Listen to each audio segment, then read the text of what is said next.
Oh, that's tacky. That's really tacky.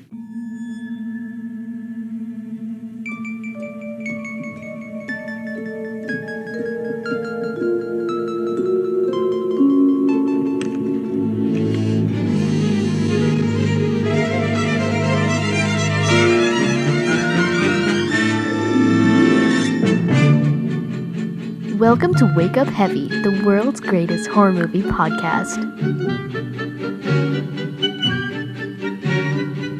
On this episode, my weird dad and his friends will be talking about... What? You've only seen Murder by Death once? Twice? 3 times? No good! Laboratory tests have shown that in order to receive the required dosage of laughter, the normal moviegoer must see Murder by Death at least 4 times. What is it? I have to go to the can again. I don't want to miss nothing. It's the funniest mystery in history. Murder by Death, rated PG. Now at theaters and drive-ins everywhere. Check your local newspaper for listing. Hello and welcome to Wake Up Heavy, Recollections of Horror. This is Mark Bigley, your host. Joining me once again, the host of the Culture Cast, Mr. Chris Stachiw. You know, Mark, I think this may be the last time I come on your show. Uh-oh. I am deeply, deeply offended that you would make me watch this movie. That is, simply put, a poor facsimile of Clue. I'm just kidding. Oh. Where did you think I was going? You think I'm some sort of wokester? What is this? Am I a wokester? I'm looking for the eject button on here, actually. Yeah, he's been muted, and now he's been removed from the call entirely. And we'll be editing all of that out. Joining me, the only other person joining me tonight is the host of the Projection Booth podcast, Mr. Mike White. I don't get something, Pop. There was a murder, wasn't there? Oh, God. Oh. Weekend. Oh. About an hour and a half of my time is what it really killed, more than anything else. What a... Okay. Tonight, we are talking about the 1976 film Murder by Death, written by Neil Simon, but not based on one of his plays, and directed by Robert Moore, not Roger Moore, and starring in diabolical order Eileen Brennan, Truman Capote, James Coco, Peter Falk, Alec Guinness, Elsa Lanchester, David Niven, Peter Sellers, Maggie Smith, as well as James Cromwell, Richard Narita, Nancy Walker, and Estelle Winwood in a send-up of old dark house movies, murder mystery movies, and we are spoofing some famous detectives in this, which we will get to shortly. So, Chris, I take it this was a first-time watch for you. What did you think? As if we didn't already know. Yeah. Well, I don't know. Maybe you edited it. This is a post-production show, so maybe you edited that part out. I can never know. You'll have to edit this part out, too, if you don't leave it in. It's funny. It wasn't last year, but I think it was the year of our Lord 2021. Mike, you and I did No Jack and Co., which is very much Murder Can Hurt You. Yes. Right. Also, I like the title No Jack and Co. more, which is the other title, I believe, right? That's the other title. That and this share a lot, obviously. I think it has similar problems. I think this one has more problems, and no, not Peter Sellers in Yellowface. That's its own ball of wax that we will have to deal with at some point and talk about. But I had never seen it before. It piqued my interest, given that I spent the last year reading a lot of the kinds of books that these characters would appear in. So I was primed and ready to enjoy it, and it's almost like the movie hates the audience and wants the audience to go fuck itself at the end of the movie.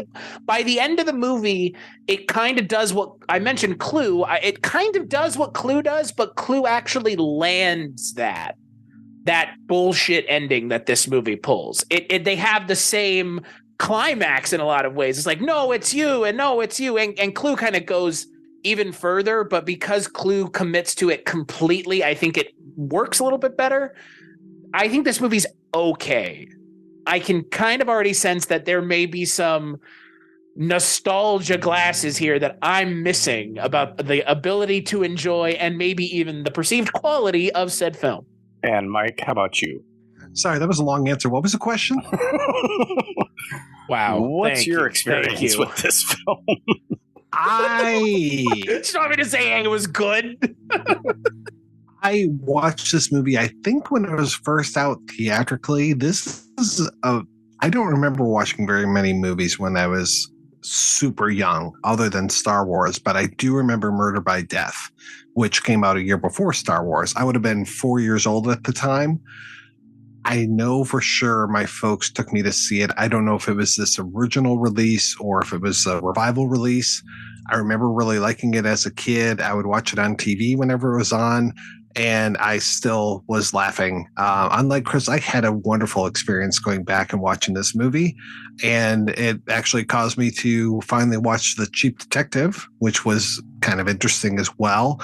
I think I like this more than The Cheap Detective, though I imagine it's probably one of those which one you saw first and which one you grew up with. I'll fully admit I probably am watching this with nostalgia glasses on, but I love these performances. I really just enjoy every stupid joke that this movie has to offer.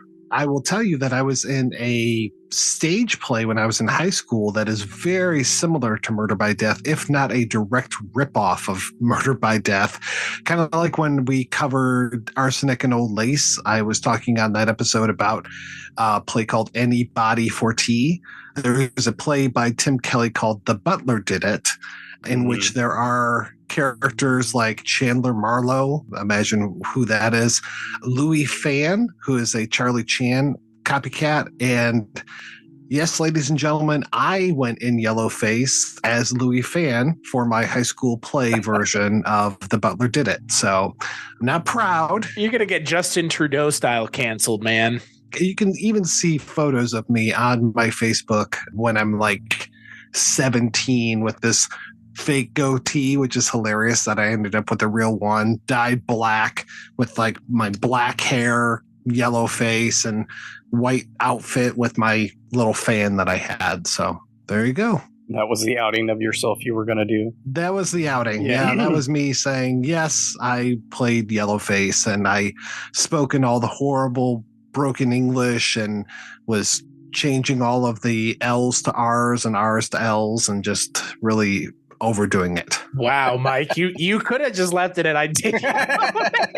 I did this, and then I did this, and I really committed to it for like 6 months. I never dropped character. I committed to that role, man. I was really into drama club. I probably was no good whatsoever, but I really committed to those roles. I would like to know the date and time so that when we invent a time machine, we can go back in time and be in the audience to see you doing Yellowface. Wouldn't that be great? Yeah.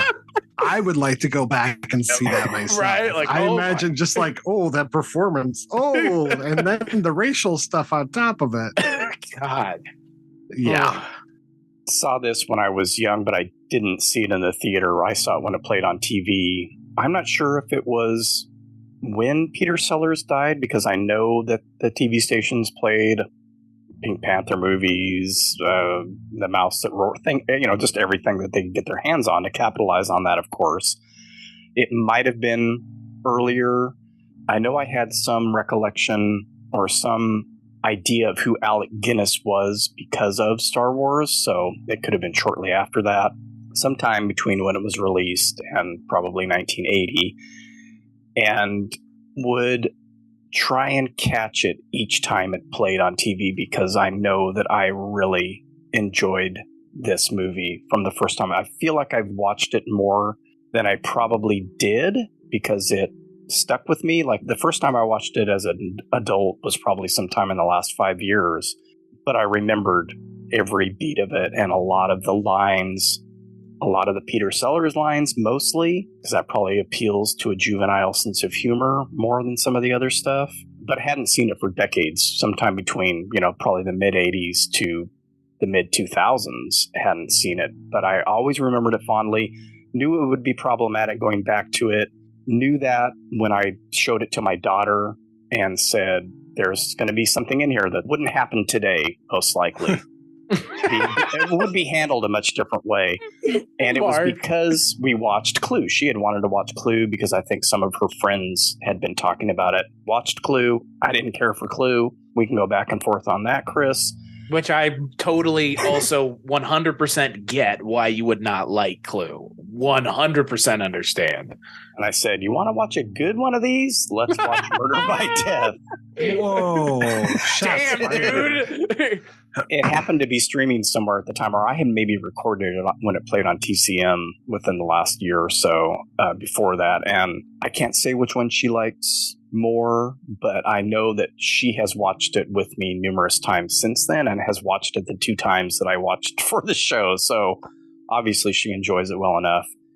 We talked about it briefly, her and I, on when she would visit the show from time to time, and she mentioned the yellow face and the issues with that. And I think it's definitely something that we'll talk about further. But like you, Mike, I think the dumb humor, the wordplay, the really mild double entendres and stuff, there's not. I mean, this is a very chaste PG, I mean, like almost G. A couple of lines, if they were out of this, it would probably be G-rated.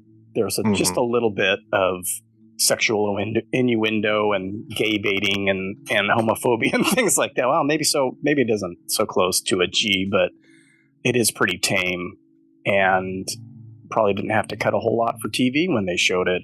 But it's just something that has always resonated with me for whatever reason. And since we're knee-deep in spoof territory right now, going through the Police Squad show and Naked Gun, and because of that episode you mentioned, Chris, that you guys did, I know you talked about it a little bit on that episode. The spoof part, and I didn't get any of this when I was a kid. I think the only familiar character would have been the Charlie Chan spoof. Yep. I didn't know who anybody else was spoofing. I thought Peter Falk was spoofing Columbo. I had no idea it was supposed to be bogey characters, Marlowe or Sam Spade or whoever. It's a combination of all that stuff. Seeing it as an adult, I finally got, Dick and Dora Charleston, or Nick and Nora Charles from The Thin Man. Sidney Wang is obviously Charlie Chan. Jessica Marbles is... What is her first name? Miss Marple. Yeah. And Milo Perrier is Hercule Poirot. And who am I leaving out here? That's pretty much it. I think that's everybody. And Sam Diamond. Peter Falk plays Sam Diamond, which is basically Sam Spade. So it's spoofing those characters and the Old Dark. I get the Old Dark House vibe from this a lot, with inviting a group of characters that all have some connection to the owner of the house. Then we also have this idea of a competition to see who can figure out who the murderer is. It's one of those things that was pretty prevalent back in the 70s and is still happening to this day. No, I was getting a lot of Knives Out and Glass Onion while I was watching this as well as the Clue stuff, definitely. Clue, I mean, Knives Out, I told my daughter, I said, that old lady, if that old lady in the first Knives Out isn't pointing in the direction of the nurse in this, then I don't know. That would be such a huge coincidence. But her just sitting there the whole time in Knives Out and never really saying anything just makes me think of Estelle Winwood in this. I wasn't the biggest fan of Knives Out. I would actually, you know what, as much as it may have, like you kind of mentioned, Mike, seem like I didn't enjoy this movie, I actually liked it more than Knives Out. I think the issue with Murder by Death is not the performances, it's that the plot tries to be too clever for its own good.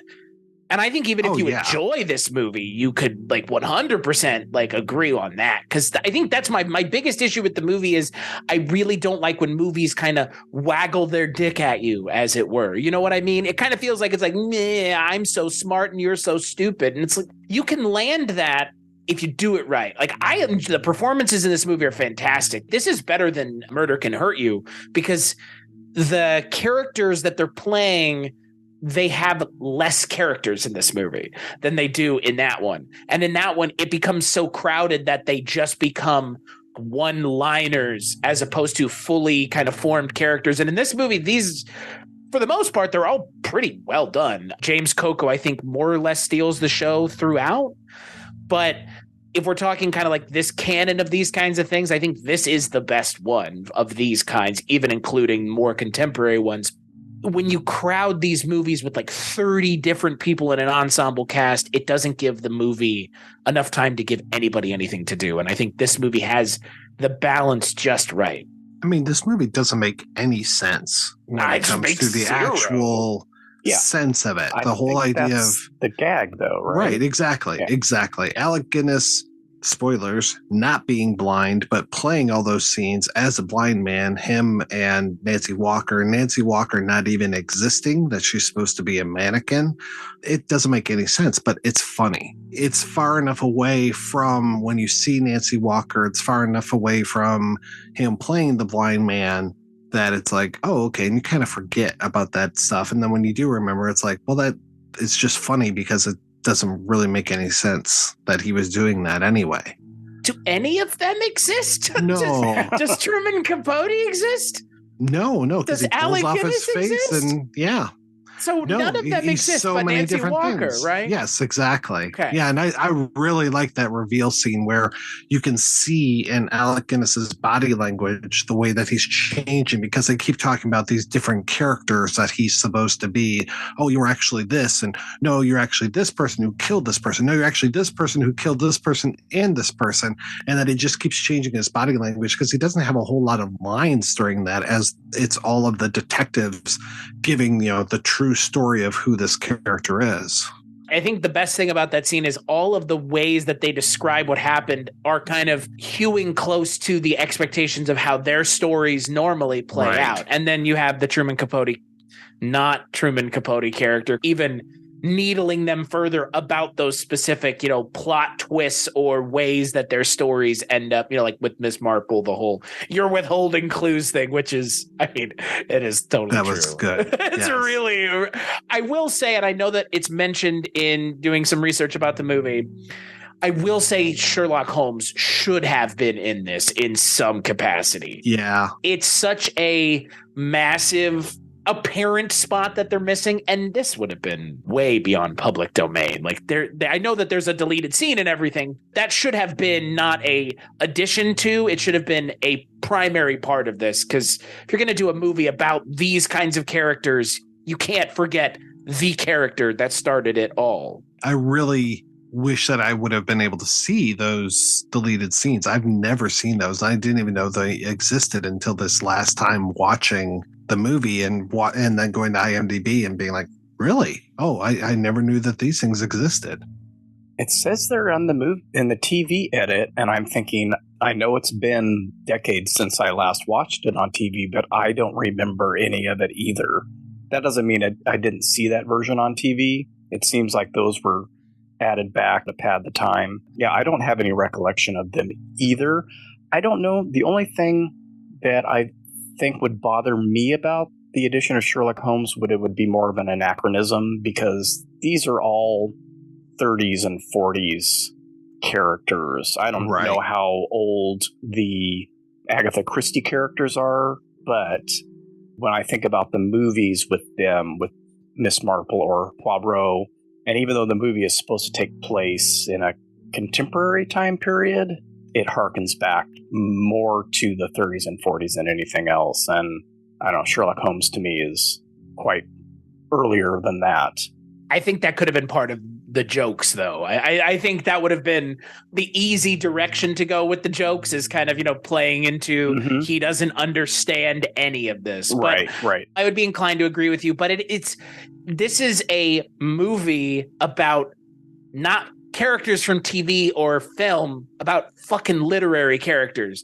I get it, but like Sherlock Holmes is the literary detective, period. Even if you like Miss Marple or Poirot or anybody else, they all come from that one spot.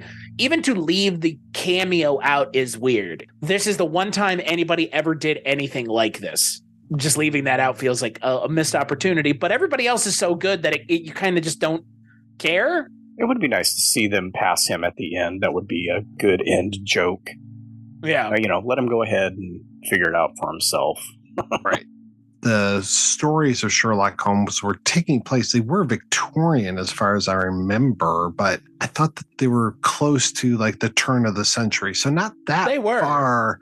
And yeah, not that far removed from some of these authors. And I mean, a lot of people like your Philip Marlowe, like your Sam Spade, like those were coming out of Black Mask, which was only like 20 years after that, maybe, but it does feel like he's from a different country, but from a different age, because I think even Charlie Chan, I mean, he's basically from Honolulu, but everybody else, Nick and Nora, they're more mid-Atlantic. They're like New York-ish. Sam Spade is over on the coast in San Francisco or Los Angeles. I mean, all of these other detectives are, well, I guess it's British and Belgian. Right. Even with Miss Marples and Hercule Poirot, they feel more contemporary than a Holmes does, for me anyway. It could just be the style of dress, and also that we still get these characters, especially with Kenneth Branagh. And man, I mean, talk about not working. That Death on the Nile version that he did. God, that was terrible. Wow. And I really liked Murder on the Orient Express. I did not like Death on the Nile, especially compared to the Ustinov version. Yeah, we watched that one night and thought, oh, that's right. There was one before this. Should we bother? Do we want to? Well, the Ustinov version is good, but I'd say even better than that is the episode of the Poirot TV show that they did. And we've been we started at the beginning and watch all of the Poirot that's available on BritBox. So I just sat through all of that. Yeah.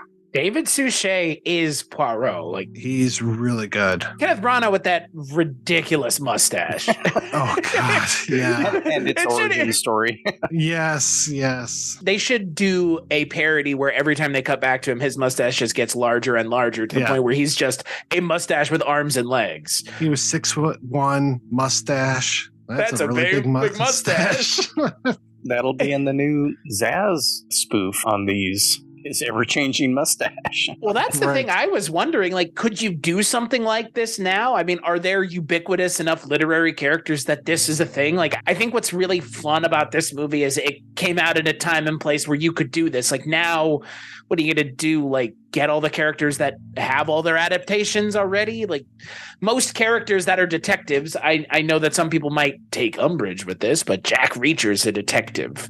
What's the other one? Harry Bosch is a detective. Like, most of these characters are now detectives. It's just masquerading as something else. So they all have their own shows. So there's not even a need to do this anymore. It's kind of, I don't know, like you could do a parody, but I think what's fun is that these kind of all work together even as they work separately. I don't think putting like Bosch and Jack Reacher in a room together to solve a mystery would really work. I mean, maybe it would, one of Janet Ivanovich's characters. Like, I don't know if that would work, but these characters all kind of tonally work together. It would get into that area where a lot of the spoofs and parodies that fail for me go is too specific. Parodying a movie specifically. These characters are all very broadly drawn as parodies of the literary characters that they're spoofing. There's kind of a specific Casablanca reference in here. A couple of them. Lost my girlfriend when the French invaded, or when the Germans invaded France, and that gets played out more in The Cheap Detective. That's part of one of the whole plot lines in that. Everybody else, if they're referring to specific cases, it's lost on me. I don't have a huge background in any of these characters' stories, but it's just more, Miss Marbles is the genteel, elderly British woman. Dick and Dora Charleston are the snooty mid-Atlantic people, like you said, although they're both British and they have British accents. So that's... Yeah, they're playing them a lot different than Powell and Lloyd, definitely. And they don't drink nearly as much. I mean, that's the thing that I love. And that might not be in the books. I haven't read the story of the Thin Man, but the movie, I mean, you feel like an alcoholic just watching that movie. It's amazing. They usually have a martini in their hands throughout all of this. When they first show up and almost get hit by the gargoyle, she has a martini in her hand somehow. That's true. I think they even have them when they're on the side of the road when they first show up. And one thing that I really enjoy about this is the structure of the movie makes it easy for me to follow, because I can get lost when we've got an ensemble cast and lots of different things going on. We start with apparently Lionel Twain writing the letters. Great name, by the way. Just like we get a shot of each of the envelopes with who's being invited. Vincent Munn comes in and stamps the envelopes. That's always one of those things that bothered me Cinema Sins. Well, how did they get the letters? I'll just get that out of the way right now. There's a lot of Cinema Sin stuff in this movie. That goes towards the absurdity of the film because I think it has that absurdity line. But I like how we're getting introduced to the characters and also intercutting that with the house being set up to be spooky. We have a gloved figure going through the house, pulling one of the hands off of the clock, turning screws on the door so that it's squeaky as opposed to being not squeaky. We see the characters as they're driving up to the mansion and trying to guess why they're being invited to this mansion at 22 Twain, or 22 Lola Lane, actually, but the placard says 22 Twain. And that's one of the jokes that when I would watch this with my dad would just absolutely bust him up. That whole Lionel Twain, which is, of course, a gag with the Lionel Train sets that they made, and then 22 Twain. If you say it. Say it enough times, you'll get it. It's so fucking stupid. But it makes you laugh. It's like the daddiest dad joke of all dad jokes. Like, they keep doing it. Oh, boy, I do appreciate that they keep doing it. And that Truman Capote is Lionel Twain. Of all the people to get for your goddamn movie, Truman Capote. All right. He was one of those guys that was like Andy Warhol back then who you heard about and knew about even as a kid, like my age. I had no idea like why he was famous, but you heard the name all the time, or he was on the Love Boat or whatever. Andy Warhol was more like that, but yeah, he was all over talk shows too. Yeah, like on the Mike Douglas show and Merv Griffith and all these guys. Yeah, it's a personality, right? Personality, right? Well, and his voice is not nearly as bad as Philip Seymour Hoffman was making his voice. Right? Yeah. Oh my God! Thank you. Oh, check out the other Capote movie with Toby Jones. I think his version is much better. Seymour Hoffman's like I can hear Philip Seymour Hoffman doing his voice in my head. As someone who spent a lot of the last year reading and kind of just throwing myself into books, an author I started reading recently who also has a weird affectation is William S. Burroughs. And I hope to God they don't make a movie about his life, because the person who will have to do his voice will either do what Philip Seymour Hoffman did, which is like overdo it beyond words and make Truman Capote like apparently the most gay man known to man. Like, I don't know what Philip Seymour Hoffman's thing he was doing in that movie was. In cold blood. Truman Capote is so good in this, doing a role that is very not exciting. Yeah, it's thankless. Yeah, very much so. It's just an odd choice to have him be the guy. I loved him as the way that he was correcting all of the Charlie Chan things, and yes, just use just your goddamn on him. Prepositions. Pronouns. Use pronouns. So, should we now that the elephant in the room? Now that we've opened this box, as they would say, should we talk a little bit about Peter Sellers as Charlie Chan? In 1976, this was not a big deal. I don't think they gave a rip about it.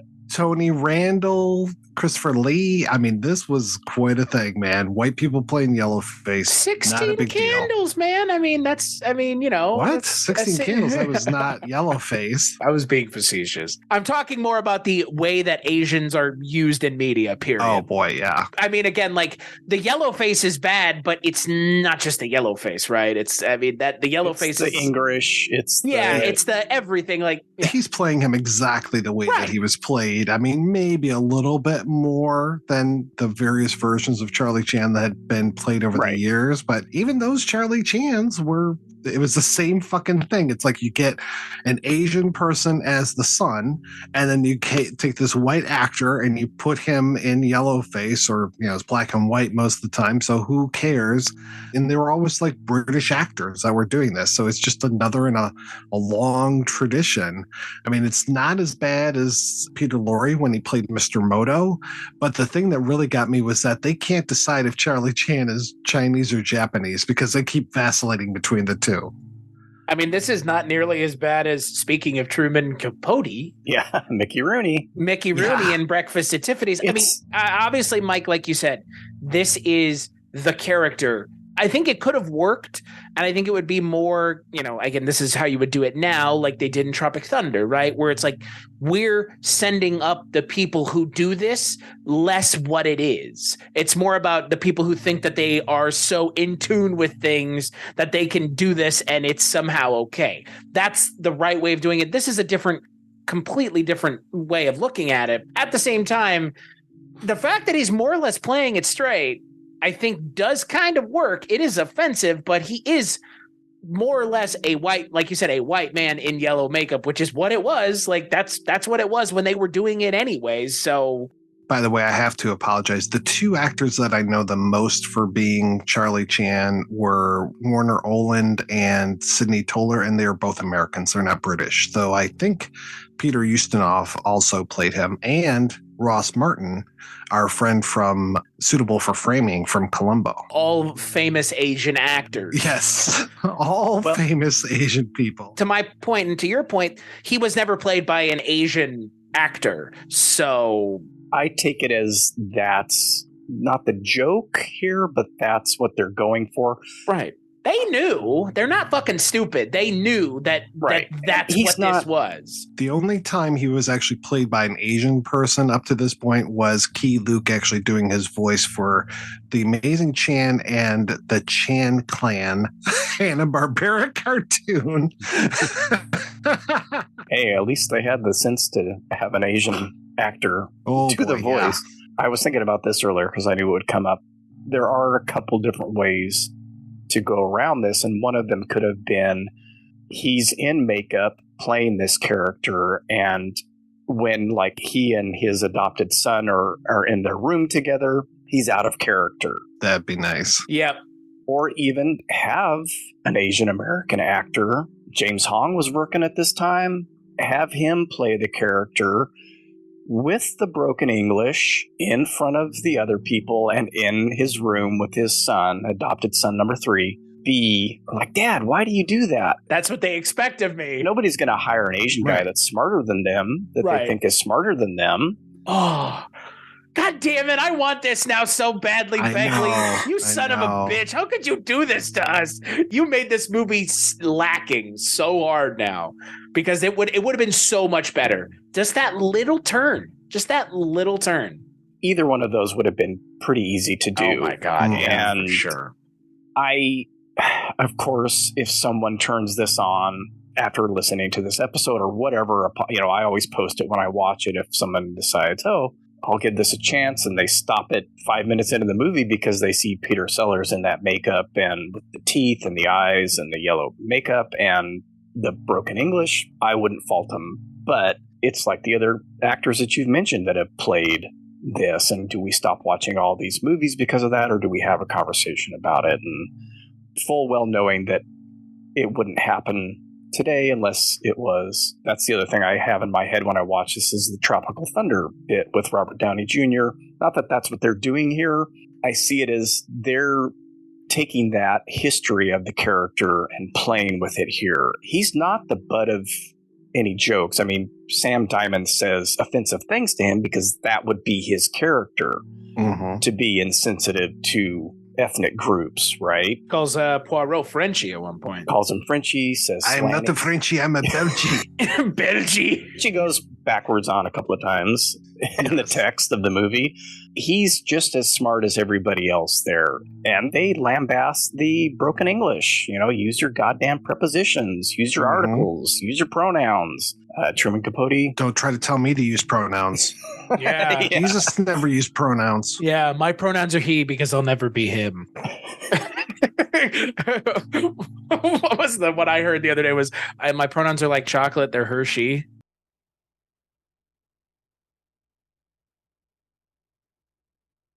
Okay. Oh? Sure. Is that what you call an uncomfortable silence? I don't know what you call that. Yeah, Mike, how dare you bring your agenda into this show? I know, my woke agenda. Like I mentioned earlier, not beside this, we have a little bit of gay baiting. We have some oh my God. homophobia with Sam Diamond. I feel like the gay baiting was worse. Like, I feel like the gay baiting was just like came out of nowhere all of a sudden. It's like, oh, and then you were gay. Like, wait, what? Like, wait. Well, I mean, you've got Truman Capote as the bad guy, and then there's also like, all the gay stuff when it comes to Peter the Falk. real Lionel Twain or whoever the murderer is, Benson Mum. Yeah. And then all the stuff with Sam Diamond, how to Twain picked him up in a gay bar. I was working $50 a day straight. Right. Sam, we got to talk about all those bodybuilder magazines. Suspects. I felt like that was more egregious. Yeah, and I think it's just if it's egregious at all, frankly, like, I don't know. Taking the piss out of the tough guy model. That's what I felt the too. Sam Spade and Philip Marlowe characters, which I think if you read those books and watch those films, you're going to get a lot of those tough guys. What are they covering up for? Why are they acting so tough? Maybe instead of being hard boiled, they're a little soft boiled, if you know what I mean. Mm-hmm. They play with it a little bit in The Cheap Detective too. Well, they definitely played just with homosexuality overall. I mean, with Joel Cairo, speaking of Peter Lorre, Wilmer, and Gutman inside of Maltese Falcon, all three of them are gay characters. Right. Peter Falk's good in this, though. He's good. Oh. Speaking of gay characters. It really is kind of a fight between him and Coco as to who is the stronger character. Every time I watch it, I pick somebody new. I like Dick and Dora. I love a lot of her lines. And she's right. I think she solves the mystery pretty. She and, is it Perrier? I think are both correct on it before anybody else. And man, Maggie Smith is so good. She is very funny in this. Yeah, what a surprise. As someone who is a fan of Harry Potter, I know seeing her later in her career and then Downton Abbey, she's great here. Oh, she's amazing. She has really good comedic timing, too. Yes, which is not something people my age would necessarily know her for. It's really sad to me, because I love Elsa Lanchester, and I don't think that she gets enough here. And I really wanted her to have more to this. I agree. I mean, same with James Cromwell, frankly. I mean, I know it's his first role, but James Cromwell's amazing in everything. Everything. My bones. Cromwell goes on to be, that whole thing is amazing. But didn't Cromwell go on to be in The Cheap Detective as well? Yeah, he's in there too. So Eileen Brennan, Peter Falk, of course, Cromwell, and I think Coco might have also James had a role. Coco. Yes, James Coco. Yeah. Yeah, I had never actually seen that before until watching this. And then I was like, oh, okay. And I was kind of thinking, is it a sequel? But no, definitely not. Yeah, I had read a couple years ago, just looking up the movie and then seeing that down below and assuming it was a sequel written by Simon, directed by Robert Morgan.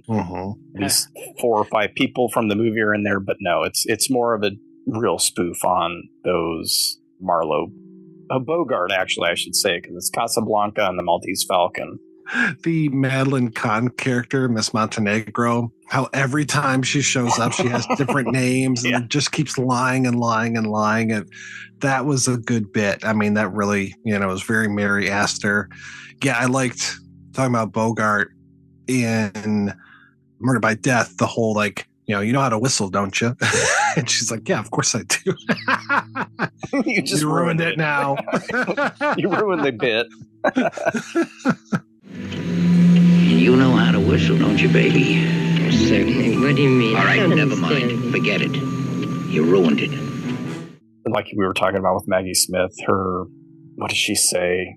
They're talking about who would want to steal a dead body, and then he leans in and tells her, "Oh God, that's tacky. That's really tacky." I just love her delivery of that. Oh, that's tacky. That's really tacky. There are so many good performances in this, and that's what I can't say it saves it for me because I like the tomfoolery of the script. I love the nonsensicalness of it. I just enjoy this movie from top to bottom. I don't have an issue with that ending because I believe that's what they're building up to the whole time. I guess I don't have an issue with it. The more we sit here and talk about it, it really feels like the movie is it's cutesy, right? We all have to agree it's cutesy what they're doing. It's like it's silly for me. Right. Yeah. I guess for me, it's just I don't know. I get it. I actually get it. Like I get the appeal. It's just it's maybe a little too silly for me. Maybe that's it. Which again, like y'all totally get, I'm sure. So yeah. I don't know. I think that maybe the part that kind of bugs me is when they show the Nancy Walker character at the end with the mask, because then it's just like, what? So nothing mattered then, right? Okay. That's a head scratcher. Right. Mm-hmm. And so like maybe that for me, it's just like the movie is just like, and nothing matters. So the second time I watched it, I kind of got that more.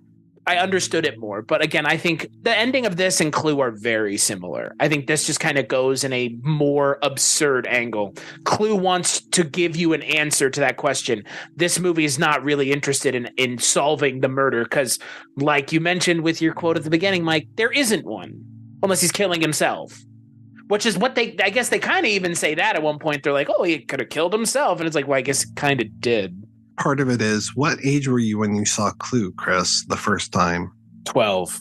See, and I was seeing this when I was young. I didn't see Clue until just a few years ago. I remember when it came out, and I probably would have been about the same age as you when you first saw it.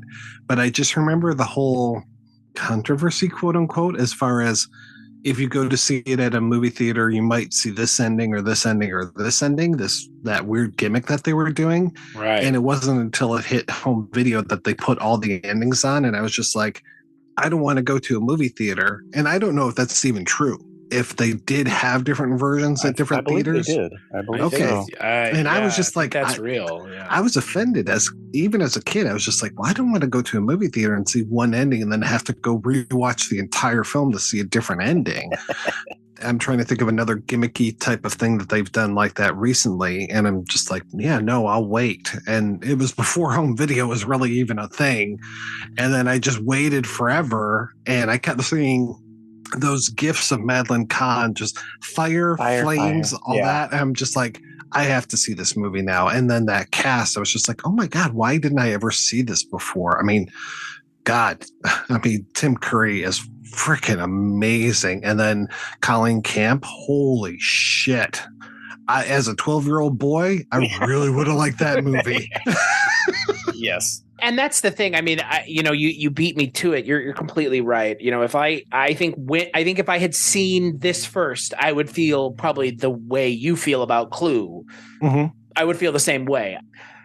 I saw it first. I mean, I liked Clue a lot when I saw it, but yeah, I get it though. Like, wasn't my first love. Yeah, right. And to be fair, I mean, the whole thing with the ending, like, I think maybe it's taking the gimmick a little too far, but at the same time, like, it's kind of dumb. It's like William Castle level of dumb. Like that's like, like the Tingler. It'll get you in your seat. Like there's a different ending at 3 different movie theaters. Like, okay, it's kind of dumb, but it's kind of ingenious. Nobody else has done it since.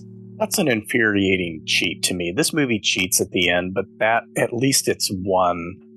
You're seeing the only cheat. But there is like one ending at the end of Clue. Like there is the one. I mean, if you watch it now in any release, there is a ending that is the ending. Right. Mm-hmm. But I mean, no version of the movie you would have watched in the theater would be the version you get on the home release. So I don't know. Clue's weird. I think it has been reappraised a lot recently. I see a lot of love for it out there. Yeah, I think this movie deserves some of it too. I think it's just, the whole yellow face thing is probably what's keeping that. Because these characters are still relevant. These characters are still literary relevant characters. Jesus Christ. People are more into Agatha Christie now than they probably ever have been, because so many people are doing these like Agatha Christie riffs, like Lucy Foley's The Guest List, like a couple years ago, which is essentially just then there were none, but in like 2020. So I feel like this movie, if people could get past the yellow face, which again, not asking people to, because I get it. I think there's an audience for this movie. I think Kino or somebody would probably find an audience with this movie. I think, it's just unfortunate that Yellowface is not a good look ever. When people talk about the new Knives Out, or when they talked about it in the past, this is my suggestion for this kind of old dark house setup, locked room murder.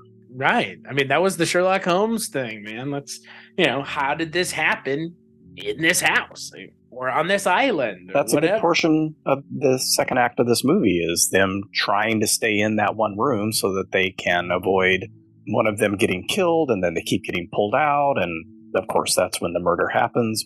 I do love the silliness of it. It's my kind of silly. It does hit on some of the same silliness as Airplane or Police Squad, and with wordplay or with a lot of that is due to the accents of either Poirot or Wang, the absurdities of having all this amazing electronic equipment in the house that can move a whole room so that you get a room filled with empty people, which is one of my favorite lines from the film.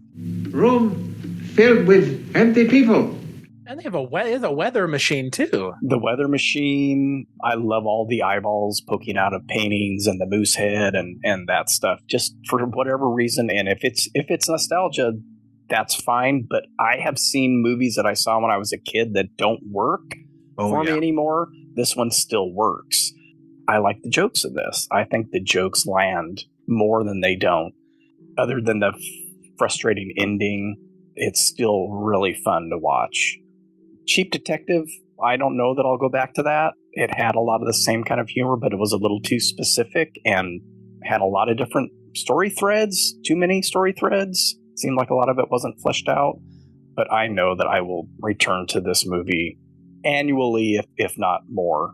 It still works for me. I don't know if I just give Peter Sellers a pass because he was always doing makeup things and just his whole... He's a pretty subversive comedian. Like, he was not playing what everybody else expected all the time. Like, this is in his wheelhouse, right? Well, and he was very difficult to work with from everything that I've heard as well. His whole thing of like, oh, I'm going to play this French inspector, and just as the Frenchest French inspector ever, to the point where I think even like the other French people, like Herbert Lom, I think is supposed to be French as well. He can't even understand them sometimes.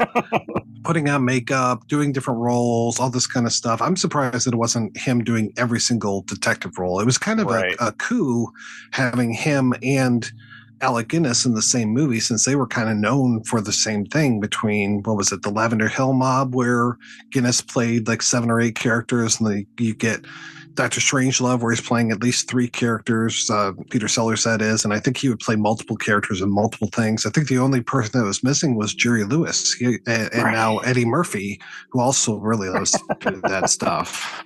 Peter Sellers gets to work with Alec Guinness again, and who was his idol apparently. And like you said, I think it was Kind Hearts and Cornets, where it's the 9 characters that Guinness plays. Thank you. Totally whiffed that one. He gets to do a little bit of that at the end here, and having, talked about the man in the white suit and not really realizing that Guinness did that before Sellers, and then Sellers has done that, and doesn't really play different characters in Lolita, but he acts like different people in that. And then, of course, Strangelove, and it's also not the first time that he's played a non-white character. I was about to say, his last movie, he plays Dr. Fu Manchu in his last movie, too. Well, and he does an Indian character in The Party. That's right. Which is almost more, yeah. It would make Apu go, oh, that is too much, my friend. Yeah. Yes. Again, it's not something that they gave much thought to back then. I mean, to be fair, they do now, but barely. Right. Only when they get in trouble for it.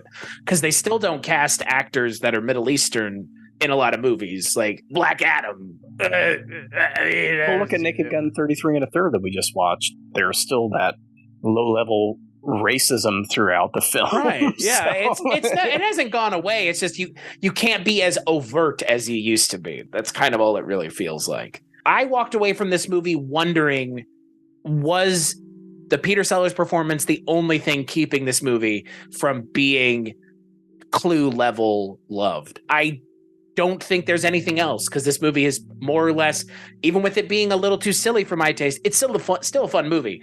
Would have an audience and deserves an audience, a more contemporary audience. I think maybe the Peter Sellers thing it's got to be too much for some people. I guess it has to be. Oh, I'm sure it is. That's a shame. It really is a shame. Because he's not bad. It's just problematic, as we might say today. Yeah. And I see that when it comes up on Twitter or other places, I see that. Other than the yellow face in the film, which is very disturbing, it's a laugh, Yeah. People recognize it, and still watch it, or maybe a lot of people don't because of that. It's too bad, because these actors all together, pretty good, pretty funny, have a lot of really good chemistry in their kind of small interactions together, like James Cromwell and James Coco, but even in kind of the broader interactions, they're all really funny. Because it's those scenes where they're all in the room together, where this movie is make it or break it, right? I mean, that's what makes Clue so good, are those couple of scenes where they're all in these rooms together, kind of having these pinball dialogue where it's like bing, bing, bing, bing, bing, just constantly interacting with each other in an interesting and kind of entertaining way. And this movie does it. I mean, even with Peter Sellers sitting there in the grossest looking yellow face, because he's like dried out corn husk of a man, like even that, he's still funny. Like it's still funny, and you laugh at what he's saying, not at him in yellow face. Yeah, it's a shame, but this is a fun movie. And if you're a fan of these characters in their literary forms, you should definitely owe it to yourself to check this movie out. We're going to take a break to play some messages, and we will be back after that to finish up our discussion of Murder by Death and films like it, some of which we've already talked about.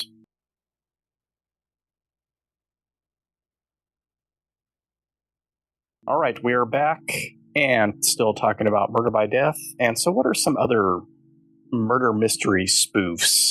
Mike, we both watched The Cheap Detective. I don't know if Chris did. Yeah, it was okay. Yeah, it was all right. And it's not so much a murder mystery spoof. It's just more of a noir spoof. I was kind of surprised when it opened up that it was widescreen and looked like it had a little bit bigger budget maybe. So I don't know how well Murder by Death did in the theater, but it seems like well enough to get half the cast back and continue with the same kind of Sam Spade, Philip Marlowe character with Peter Falk returning. And whenever I watch this, I think of The Last of Sheila. I know that Knives Out films aren't a spoof, but I feel like they're playing with those tropes like this does in a different way, and also calling back specifically to this movie. The new movie has Angela Lansbury. Oh, yeah, that's because she's basically Miss Marple for the 80s. And right. And it has a little Stephen Sondheim in there, too, who helped co-write that. Right. I think that would be fun to do a movie with literary characters and like Columbo, because that's the thing like we mentioned with Murder Can Hurt You. It's kind of funny that Peter Falk is in this movie doing the Sam Spade thing, and then a movie that is kind of like this movie comes along that is parodying his character from something else that he's in while he's doing this. Right. He's doing his own thing as Columbo. So Burt Young doing the Columbo thing, I think we talked about it then when we did that episode. He like steals the show in that movie, almost to the same way Peter Falk steals the show here. But I think it would be interesting to do a thing now where it's literary and film or TV characters kind of all together. Because I think that's, if someone was to do this now, they would probably do it in that way, so you could kind of cover all the bases. Because now with everything being adapted, it's kind of the lines are blurred. But I don't know, I guess Glass Onion, this Knives Out Rian Johnson thing is the closest. It's not that nobody's doing this, but people are still reading these books. It's not just these movies are probably going to have a resurgence now, given that Glass Onion and Knives Out are more popular than ever. We're going to see more of this stuff. And I wouldn't be surprised if Sherlock comes back and stuff. I'm expecting a kind of resurgence in murder mysteries, and the literary world has kind of been reflecting it. And now I think the movies and stuff we're going to see a resurgence in this kind of stuff. I really think so, which I'm honestly all here for. Really funny. We talked on The Shabby Detective about who would make a good Columbo these days, and I brought up Natasha Lyonne, and she's going to be in the next Rian Johnson project, which is she's able to tell when people are lying to her. It's called Poker Face, and it's a new mystery series, so maybe it'll be a little Columbo-esque, but then you get that weird supernatural thing, which I'm not a big fan of. I guess, speaking of supernatural and faking and that kind of stuff, Psych might have been as close to a parody detective type of thing these days, as opposed to like the 1970s, which we're talking about with The Cheap Detective and Murder by Death. 1970s were ripe with this kind of stuff. This whole idea of like High Anxiety, which was parodying all of the Hitchcock movies. The Blackbird with George Segal. I thought there was one with Richard Dreyfuss. I'm not sure if that was a parody or not. I just remember the video box cover, which made it look like it was. And then even like Foul Play. You know, I know you're a big Fletch fan, Chris, but when I think it was right after the break with Saturday Night Live, Chevy Chase was doing, if memory serves, and remind me, Mark, I think he did 2 or 3 movies with Goldie Hawn. Yeah. And at least one of those, and I can't remember if it was Foul Play or another one, was kind of a parody again of Hitchcock stuff, because I remember the whole thing with the cymbal crash. Okay. Yeah. It's one of my favorite movies, again, from around this time. A little later, but it's on my list. Like, I've heard, having gotten into these murder mystery novels, I want to watch it. It's great. Was that the one too with Dudley Moore? Yes. Oh my God, the Dudley Moore scene is amazing. I think when I was younger, I got more of a kick out of it than I do now. It's a little dated as far as the sexuality of it and what he's trying to do with Goldie Hawn and all that. It's an understated Chevy Chase role, so it's not all the slapstick and I'm an idiot and all that stuff. All the mugging? Right. It's one of my favorite Chevy Chase films, and it is one that I showed my daughter and she enjoyed because we were trying to watch all these murder mysteries and clues in there as well as spoofing that. But yeah, Foul Play is maybe we'll have to do that because I love that movie. I haven't seen it in forever. I would not be opposed to rewatching that. I have never seen it. Seems like Old Times is the only other one I remember, but I feel like there was another one. Maybe that was the only 2 that they did, but I think Foul Play was his first after leaving. It was Goldie Hawn in the movie with the dog, where Chevy Chase becomes the dog. Oh, Heavenly Dog? I don't think so. Is she in that one? I don't think so. I don't think so either. I keep bringing that movie up. I've never seen it. It sounds like I've never seen it. I really either. enjoyed it. Really? Okay. Those Chevy Chase movies are so hit or miss. I was a big fan of all the Benji movies personally. I mean, they got a little long in the tooth as they went along, but Heavenly Dog I remember really liking. You know, the other one I just thought of that might fit in this whole detective parody thing is So I Married an Axe Murderer. Because that ends up being pretty much a detective movie as they go along. But that's more like the modern detective where it's somebody who's not a detective who gets kind of thrust into that. I mean, it's the Hitchcock stuff, though. Yeah, when we talk about like film noir and stuff, there's always the reluctant detective character. Right.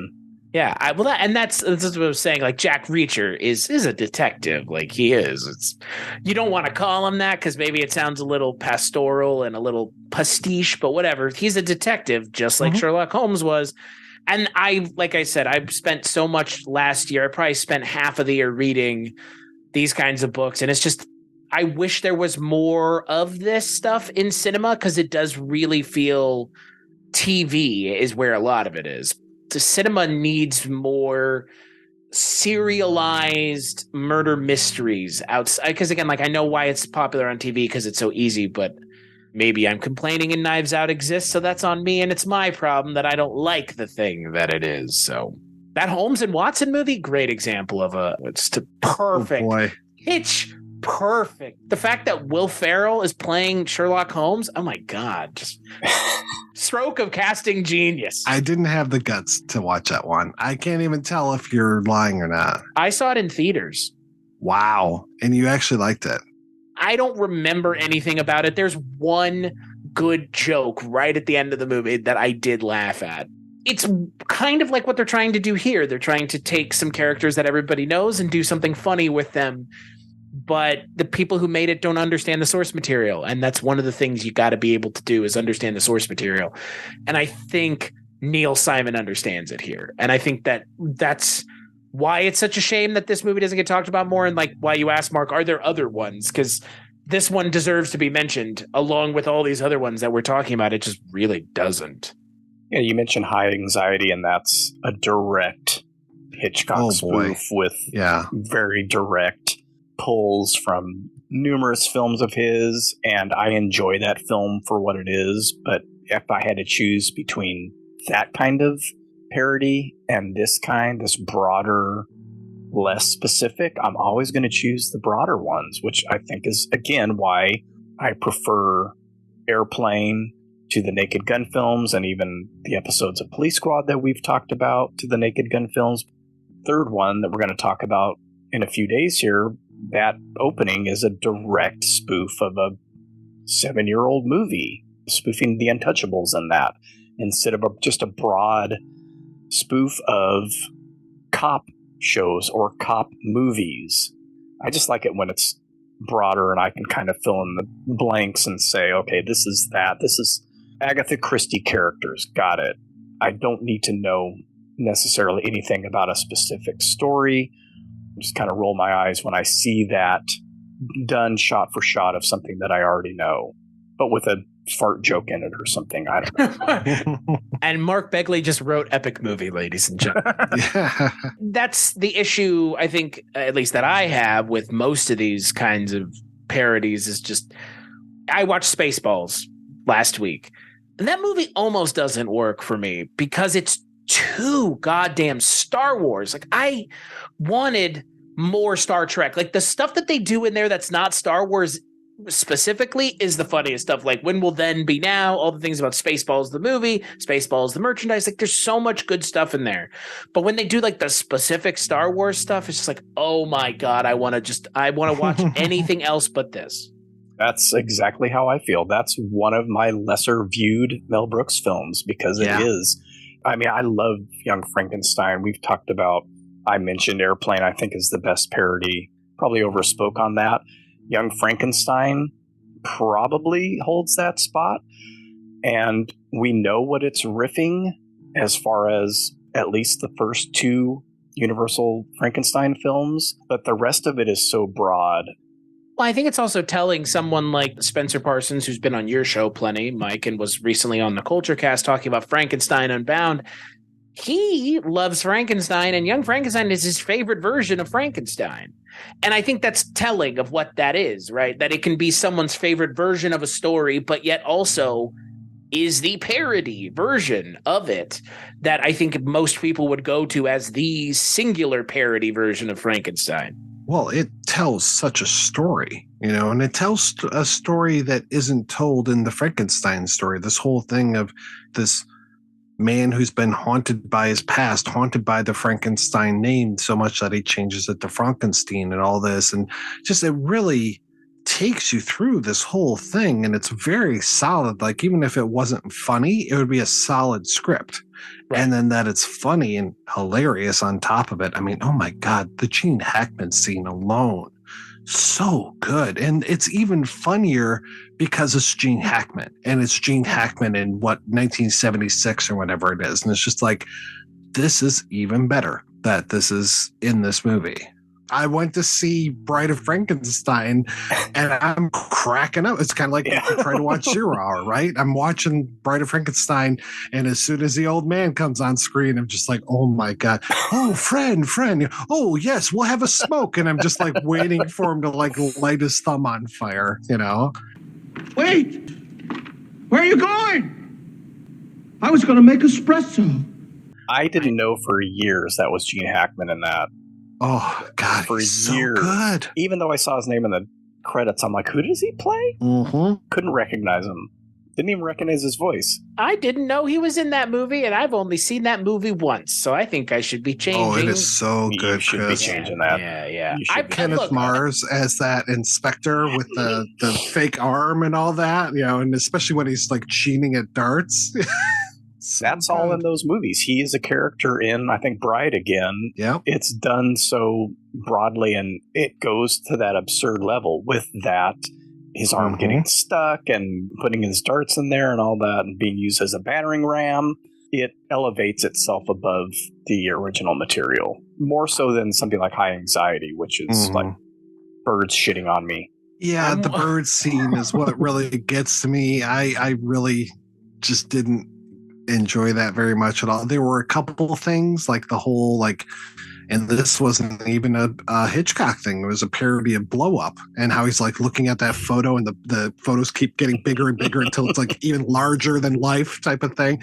Oh, that looks like him in that elevator. Yeah, That's a good bit. That was a really good bit. I mean, Ron Carey kind of saves that movie for me with his whole carrying the luggage. I got it. I don't got it.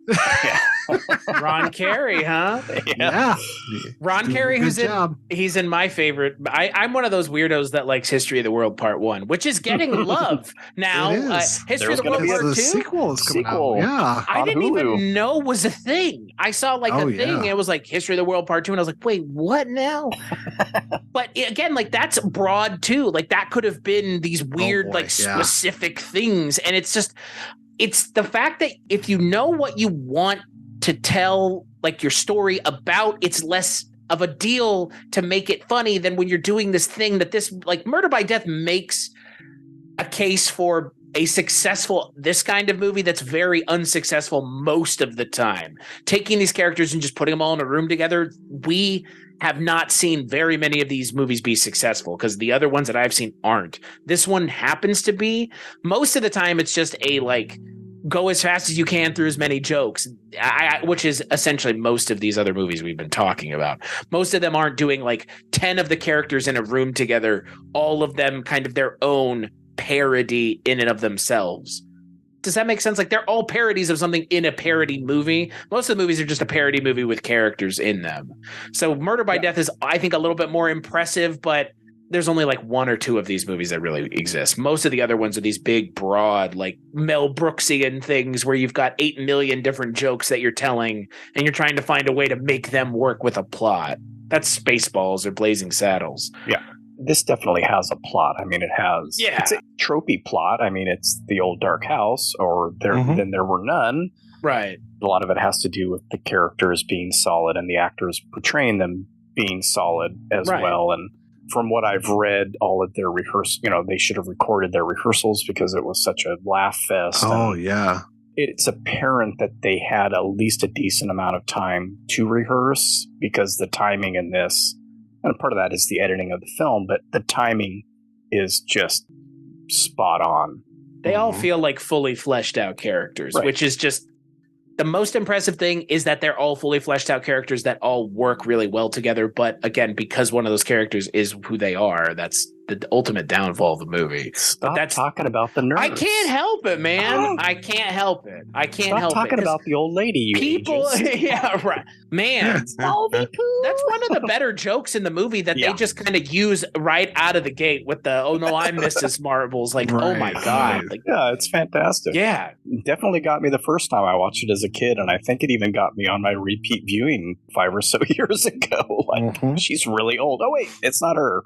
Honestly, the fact that they have those jokes with Truman Capote constantly correcting Peter Sellers, it's kind of surprising that, like you mentioned, Mark, they didn't just have the whole broken English thing as an act. It is. It almost feels like they're right there. They're right there that entire time. It may have been a consideration. Who knows? I like I said, and I have thought about this because of this problematic aspect of it. There is definitely an easy way to have done it differently, either with him. I mean, he actually didn't need to be in makeup at all, for one thing, which could have been the gag. Could have been an actual Asian American actor. But I mean, I don't know. You could even flip it and have Charlie Chan be Asian, an actual Asian person playing it, and have a white guy be his son. And then and even make the white guy, you could have him speaking broken English, or just we don't understand how this worked, or maybe your mom was stepping out on me kind of thing. And not mention it as adopted in any way. Exactly. Like that whole weird thing they did on the Louis C.K. show where he had a black wife and white kids and they never discussed it. Could be like that, but better and not as problematic. I don't know. Louis C.K. is pretty problematic. Yeah, I was about to say, speaking of the most problematic thing brought up on this episode, Peter Sellers looks tame compared to that. Ooh, boy. Jeez Louise. Though I don't know, him whipping it out in front of some of his female coworkers might have been his style. In front of Eileen Brennan. Oh, boy. We have mentioned her a couple times, but she's also in Clue. Yes. And she's great in this. I love. I mean, it's a thankless role that she has. The most thankless role in the entire movie. She's great. Just being verbally abused by Peter Falk constantly. Well, and that joke it got even longer in the TV cut. This whole thing of like Nick and Nora stop and ask her like what's going on, and then they just drive off without her. Yeah, I love that. Like, okay. That's great. What does she say? I'm scared, Sam. Hold me. On your shelf, I'm busy. Right. Wait, what is he? He's like, go fall in love with the Japanese boy or something? Yeah, Like, right. What the fuck? Leave me alone. Leave me alone. Like, my God. She is good in this. And that was another reason to watch Murder by Death after we watched Clue. I was like, well, she's in both of these. I think she's better in this one, but... Oh, well, she's given more to do in this movie. Like, in the other movie, she's one of the least used characters in the other movie. She's good here. I mean, again, she is good. Playing just such a downtrodden character. You can't help but feel sorry for her. Taking his abuse the whole time. And, Well, James Cromwell and her. Yep. Oh, even the nurse, kind of. So good. Yeah. And Richard and Narita all play these like characters that are getting mercilessly belittled by their masters. So it kind of reminds me, there was a great episode of Mystery Inc., the redo of or reboot of Scooby-Doo, one of the incarnations, where it was all the sidekicks. Like, you remember how all the Hanna-Barbera characters were drawn the exact same, and there were so many that were modeled off of Scooby-Doo. So there was like a guy that looked like Shaggy in so many different cartoons, and they would have like Jabberjaw, and there was one like the Centennial something or other. There was a ghost that was going around. There was Captain Caveman, just all of these different groups, and all of the sidekicks got separated from the rest of the group, and they had to save the gangs that they worked with, and it was really smart. I almost, to that point, it would have been interesting because all of these sidekicks are really solid actors, had they just had them like have to, if all of the detectives were getting knocked off and it was more of a 10 Little Indians or 10 Little N-words as the original title was. Why are you? Well, okay. All right. Hold on. So now the strike of the column goes to most problematic thing. Mike, you've got it now. Yeah. So Agatha Christie, there you go. But it like had all of those guys been getting knocked off, and then it was up to the sidekicks to solve the mystery. And then like in Scooby-Doo, you find out that they're all actually tied up in a room someplace. They're not getting murdered, kind of thing. Yeah. You should just write this story. I know. Why are we not? Story. That says like you've got the story right there. All you got to do is figure. And then it turns out at the end that one of the good guys is actually the bad guy. Sure. That's another deleted scene in this, though, is Richard Narita finds a note in Lionel Twain's hand. Says something like, I beat all you, I've solved it, or whatever. And then he opens it up and it's another receipt or something. Right. I just love how he is so just Southern California college student kid. Yeah. Hey, Pop, you know? Holy Shanghai! Yeah, that's great. Someone's getting murdered in there, Pop. Oh, he's so good. I like him and everything I see that guy in. Oh my God, he was a staple of 70s and 80s TV. Oh, he must have been on every single show. I wonder how many times he was on MASH, because they would find like a handful of Asian people and they would just be like, oh, we have to use this guy constantly. I know he was on at least once, at the very least once. Between MASH and Kung Fu, it was like Asian actors just had it. Like for a little bit, they're like, well, I can do MASH, I can do Kung Fu. Every once in a while, like Quincy might call kind of thing. So and Barney Miller had their one. So yeah, exactly. Oh, just so you know, while you guys were talking, I looked up, and Goldie Hawn and Chevy Chase were only in 2 movies together. I kept thinking there was 3. Heavenly Dog was Jane Seymour, and that was actually Heavenly Dog was Benji's 3rd project he had done For the Love of Benji, Benji's Very Own Christmas Story, which is a TV movie, and then Oh Heavenly Dog. And then he had several things afterwards, including an uncredited walk-on role in Trading Places. 2023's Benji cast coming to you from the Weirding Way Media folks, because we don't have enough to do as it is. As if we can't get more niche. Yeah. How are we going to bring our woke agenda to Benji? You know what we should do? We should create a podcast called, this is so fucking stupid, the Gary Sinise podcast. We would have we just talk about all those Gary Sinise movies you always wanted to hear people talk about. Do you know what movie hasn't come up that I'm surprised you haven't talked about, Chris? Is Transylvania 65000. I mean, that's kind of a parody of so many of these things. I mean, it kind of is. That old Dark House spoof, isn't it? Definitely. With monsters, though? Am I getting that right? I still haven't seen it. No real monsters. We're not going to throw shade. We're just going to bring it up and move on. Right. That movie has its defenders. And if you're listening right now, you know who you are. And just leave it. Give it a rest. You're wrong. I have fallen down a James Cromwell comedy rabbit hole, by the way. I'm just seeing him in so many things. Like, he was in a 78 TV special called Peeping Times, where he played a character named Bernard Manti. Mel Brooks was Adolf Hitler, Ron Carey as Angelo Bertinelli, and David Letterman as Dan Cochran, among other people. And I'm just like, I didn't realize how many funny things James Cromwell did. I love James Cromwell. He's so good. Yeah, I do too. And he's great in this. Oh, him in LA Confidential. Oof. My God, he's amazing in that. He gets very little to do in The Chief Detective. He's underused in that. Almost as little as Sid Caesar, who doesn't even get to speak for a long time. They were trying to do, again, that specificity thing by spoofing these particular scenes. They should have stuck to like one or two of Bogart movies. Yeah. Because you've got the Nazis come and go. Yeah. That whole thing with Sid Caesar is just tacked on at the end. Jonathan Banks, though, as the cabbie towards the end there, shows up again. That was amazing to see Jonathan Banks. Yes. He was so young, had all of his hair. It just was too spread out. Spread too thin. Like two little bones. I was waiting for somebody to say it. As they would say. I was waiting. Oh, God.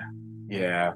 You know what, though? I'm glad we watched this movie. This is a good one. And I think that the Glass Onion Knives Out crowd would definitely be into a movie like this.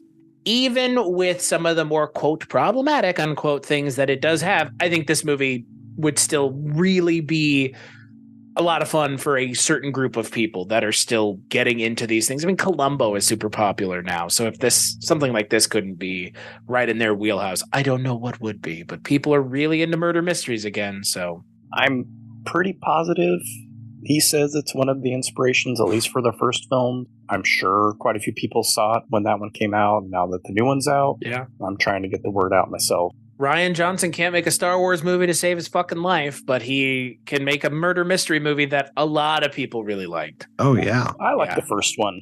I like the first one as well. I mean, I really like stuff like Brick. Right. I knew you were going to say, don't forget. I was like, he's going to mention Brick. Oh, yeah. No, Brick is fucking fantastic. For the longest time, that was like the street cred movie thing. Like, you would get like street cred among a certain group of movie fans by being like, hey, have you guys seen Brick? It was like the high school film noir movie of your like indie film dreams of the mid 2000s. When people would say, who the fuck is Rian Johnson? I would say Brick is an amazing movie. I just don't know why they hired him to make a Star Wars movie. Because like, he had the wrong kind of person to make the wrong kind of movie. I get his heart was probably in the right place, whatever. But if he's a fan of this kind of stuff, which he clearly is, given what he cut his teeth on, should be making more stuff like this. Again, Knives Out was whatever. I'm glad people like it because hopefully the new one is better than the last one and I'll like the new one more. I'm fine if he wants to make more movies like Looper as well. I really enjoyed the hell out of that one.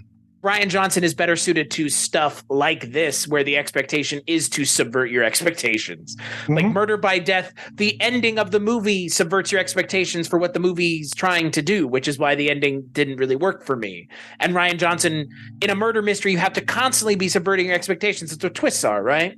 Oh boy, oh boy. I mean, that whole meltdown about Glass Onion that Ben Shapiro had, where he just doesn't understand what mysteries are, that was just the best thing. I'm just like, wow, you just don't know how this works. He wouldn't like this one. He wouldn't like this one. He would not like Murder by Death at all. You got mad about Glass Onion? Yeah, because the first half is a there are fake out. twists. Yeah. Oh, okay. So, ladies and gentlemen, let me tell you. Hello to something. mystery writing. He would probably, I mean, has he ever seen Psycho? He's like, we spent so much time with this Marion Crane character and she never comes back. It's like Scream, Psycho, these movies, you would not like them. The beginning character dies within the first 10 to 15 minutes of the movie. It's like, what have you heard of a narrative storytelling here? Like, oh God. Yeah. Game of Thrones, oh my God, can you watch that first season? That at the end, he just loses his mind. There's so many movies that it wouldn't work for him. You know what? Did you know that Bruce Willis was dead the entire time? Oh my God. Ladies and gentlemen, I have to tell you something. Rosebud was the name of a sled. The entire time it was a sled, not a creature, not a human, a sled. Like, what? You're just grasping at this point.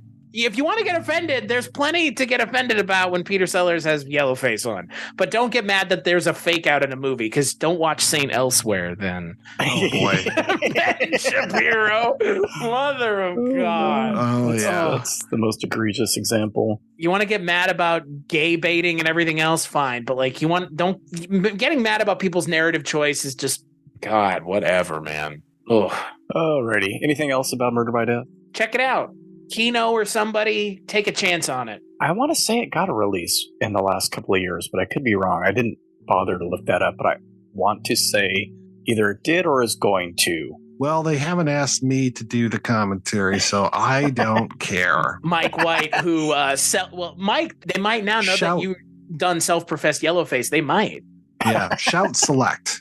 Okay. Which also had a conversation with Neil Simon, new audio commentary by Lee Gambin, friend of the projection booth. Great.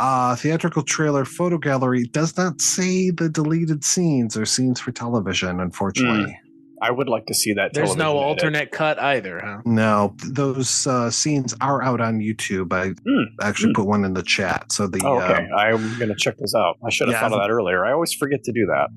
I forget as well. Because it's piracy. I want to support the proper disc companies and yes, very true, very true. That is a good point. Right. Yes, we work within the system here. Yes, exactly. Weirding Way Media. I did not watch this movie on a. Never mind.